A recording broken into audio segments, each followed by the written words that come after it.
जय शिवराय मित्रांनो, राज्यात सततचा पाऊस ही एक नैसर्गिक आपत्ती घोषित करण्यात आलेली आहे आणि या सततच्या पावसामुळे नुकसानग्रस्त झालेल्या सप्टेंबर 2025 मधील बाधित असलेल्या अहिल्यानगर जिल्ह्यातील शेतकऱ्यांसाठी राज्य शासनाच्या माध्यमातून अखेर नुकसान भरपाई मंजूर करण्यात आलेली आहे।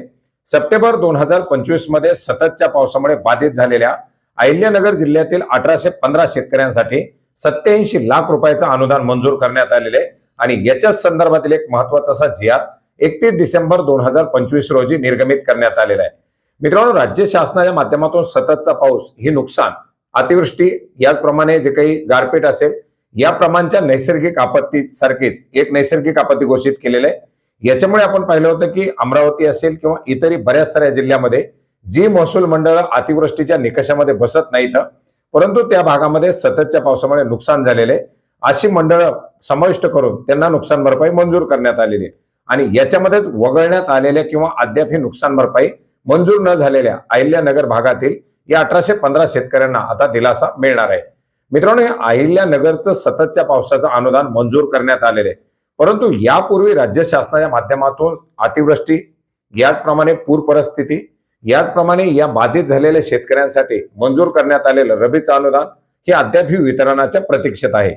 मित्रांनो, मदत व पुनर्वसन मंत्री यांच्या माध्यमातून जे काही हिवाळी अधिवेशन पार पडलं, या हिवाळी अधिवेशनामध्ये ग्वाही देण्यात आलेली होती की साधारणपणे जानेवारीच्या पहिल्या आठवड्यापासून उर्वरित असलेल्या अतिवृष्टीचं, याचप्रमाणे आता शेवटी खरडून गेलेल्या जमिनीचं, याचप्रमाणे उर्वरित असलेलं रबीचं, सामूहिक खातेदाराचं, मयत वारसदारांचं, याचप्रमाणे केवायसी साठी प्रलंबित असलेल्या शेतकऱ्यांचं अनुदान जानेवारीच्या पहिल्या आठवड्यामध्ये वितरित केलं जाईल।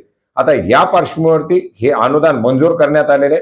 सध्या राज्यामध्ये आचारसंहितेची जरी प्रक्रिया सुरू असली तरी ती ग्रामीण भागासाठी लागू नाही। महानगरपालिकेची आचारसंहिता आहे, पुढील जिल्हा परिषद पंचायत समितीची आचारसंहिता लागण्यापूर्वीच जरी अनुदान वितरण केलं तर शेतकऱ्यांना एक मोठा दिलासा मिळू शकतो आणि ज्याप्रमाणे मदत व पुनर्वसन विभागाच्या माध्यमातून माहिती देण्यात आलेली आहे त्याप्रमाणे जानेवारीच्या पहिल्या आठवड्यापासून हे अनुदान वितरण केलं जाईल अशा प्रकारे सांगण्यात आलेले। परंतु अद्याप हे शेतकरी अनुदानाच्या प्रतीक्षेत आहेत आणि याच्यामध्ये जाता सततच्या पावसाचे हे अनुदान देखील मंजूर करण्यात आलेले। आशा करूयात आता लवकरात लवकर म्हणजे या निवडणुकीची आचारसंहिता लागण्यापूर्वीच या अनुदानाचं वितरण करण्यासाठी मंजुरी द्यावी आणि प्रतीक्षेत असलेल्या शेतकऱ्यांना दिलासा देण्याचा प्रयत्न करावा। याच्या संदर्भातील जे काही महत्त्वाचं अपडेट येईल, वितरणाच्या प्रक्रिया किंवा वितरण सुरू होईल ते सुद्धा आपण नक्की जाणून घेण्याचा प्रयत्न करणार आहोत। भेटूयात नवीन माहितीसह, नवीन अपडेट्ससह। धन्यवाद।